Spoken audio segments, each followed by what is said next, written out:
everybody, happy Easter! We are so excited that you can join us today. Now I know that so many of you are locked in your houses at the minute with nowhere to go, so we have decided to bring you to Ireland. Welcome to my kitchen. You are currently 3,000 miles away across the sea. For those of you who don't recognise me or don't know me, my name is Shamrock. My brother is behind the camera, Quokka. Maybe you remember him as Quacka. And my sister is going to be helping us out today as well. If you want for her to come work at Camping Tree this summer, you need to comment and sign a petition to get her to come. So yes, today we're going to do a little Easter object lesson with you. Okay, we're going to have a little science experiment, hopefully in there with some vinegar and some coins, and then we're also going to have some food.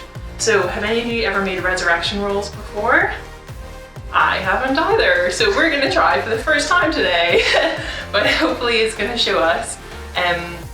We're gonna walk through the story of Jesus all the way from his birth to the empty tomb. So Rachel's going to crack on and she's going to make us some food. But until then, I'm going to rewind and take us back to the very beginning of the story, all the way back to Genesis.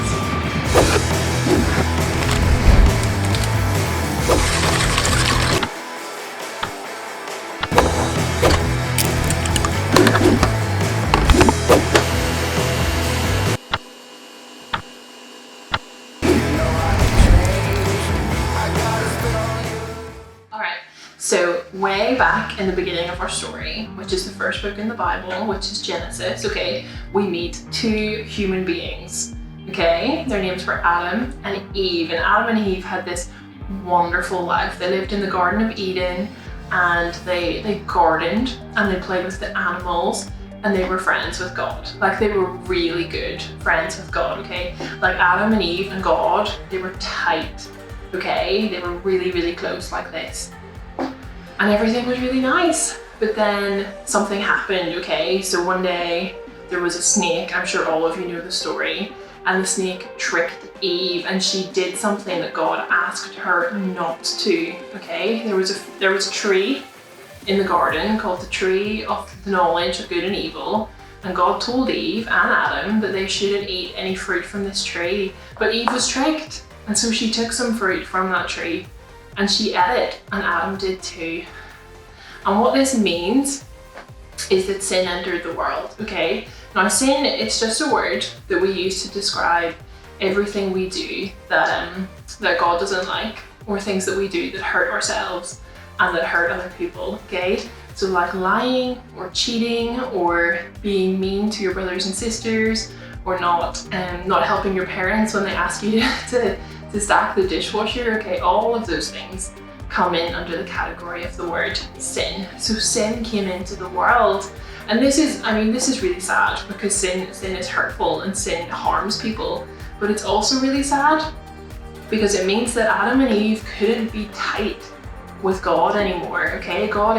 He's so good and he's so holy and he's so pure that he cannot be anywhere near sin. And so Adam and Eve, their friendship with God was ruined, okay? When they were tight before, now sin was in the way. So Adam and Eve, their friendship with God was splintered. Something got in the way. God was over here now and Adam and Eve were over here. But it wasn't just Adam and Eve, it was all of humanity. Every single person that lived all the way back then, and every single person that's going to live in the future, and every single person that lives right now, today, including me and including you. Our friendship with God was split, and it was sin got in the middle of us and God.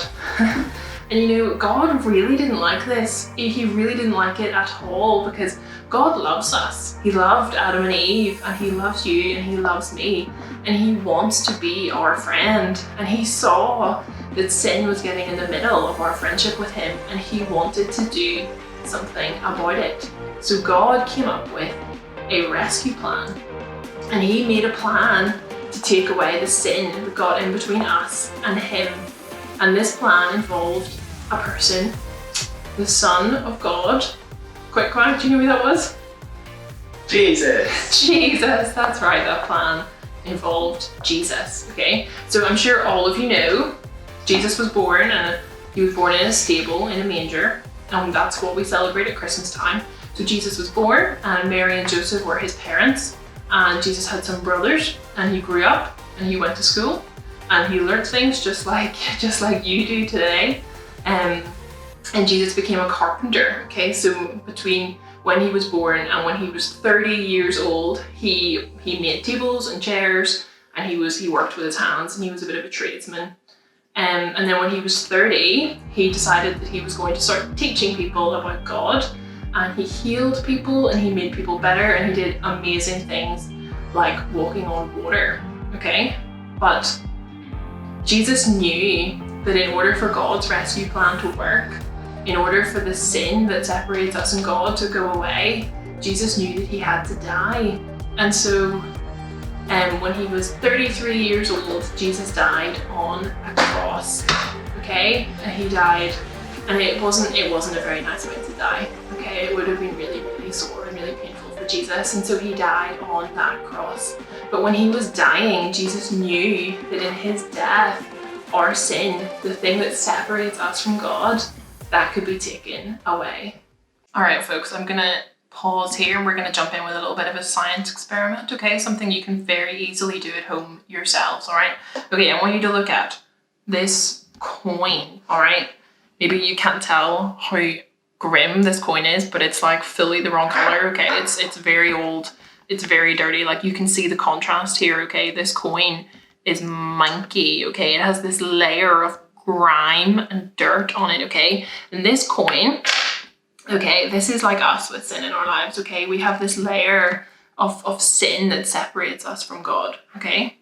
But, okay, so now I have this bowl, all right? And in this bowl, I have some vinegar, just from the cupboard, just some vinegar. And I have some salt, okay? And just put a little bit of vinegar in the bowl and a little bit of salt.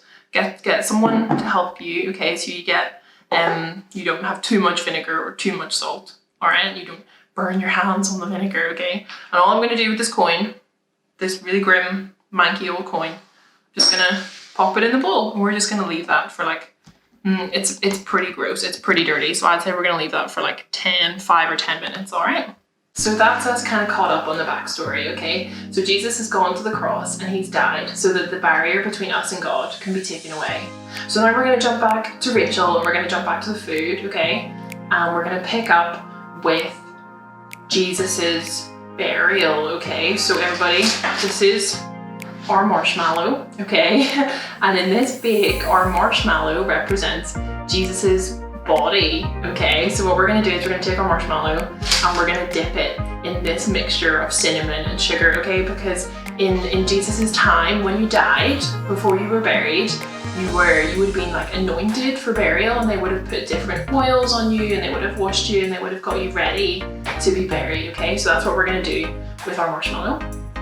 All right, next up we have this lovely dough that Rachel has made, okay? And we're gonna take our marshmallow that has been dipped in all these lovely liquids, and we're gonna roll it up in the dough, okay? And this is to show that Jesus, when he was ready for burial, they brought him and they put him into a tomb, okay? And a tomb is just kind of like a cave, okay? If you think about this, it's kind of like a big, nice, posh cave, all right? So Jesus was taken and he was put in the tomb, all right? And in front of the tomb, they rolled this big stone, like a big stone, like a really, really heavy stone, okay? And it was rolled in front of the tomb, okay? So you could not get in or out of the tomb. And then they also had some soldiers guarding the tomb, okay? So like no human being could have got in or out of this tomb by themselves, okay? Now, Jesus, he stayed in this tomb dead for 3 days, all right? And so we're gonna pop our bread in the oven, and it's going to stay there for 25 minutes, which represents the 3 days that Jesus stayed in the tomb dead, okay? But we all know what happens on the 3rd day, right? Did Jesus stay dead? Yes. No, Jesus did not stay dead, okay? And we're gonna take these rolls out of the oven, and we're gonna cut into them, and what? The marshmallow is gone. Remember what the marshmallow symbolized? The marshmallow was Jesus's body. It is not there anymore. And why is that? Well, because God brought Jesus back to life, okay? Jesus did not stay dead. All right, and look at our coin. Okay, this coin that was once black and covered in dirt and grime is now clean again. And this just illustrates that when Jesus died and rose again and came back from the dead, God's rescue plan worked. Our sin is gone and we can be friends with God again. God really wants to be your friend, okay? He wants to talk to you and he wants to live life with you and he wants to help you. Okay, God wants you to know that he loves you so much, okay? He sent his son to die on the cross so that that barrier between you and him could be taken away and you can be tight with God, okay? You can be really good friends with him, all right? And that you need to know how much God loves you.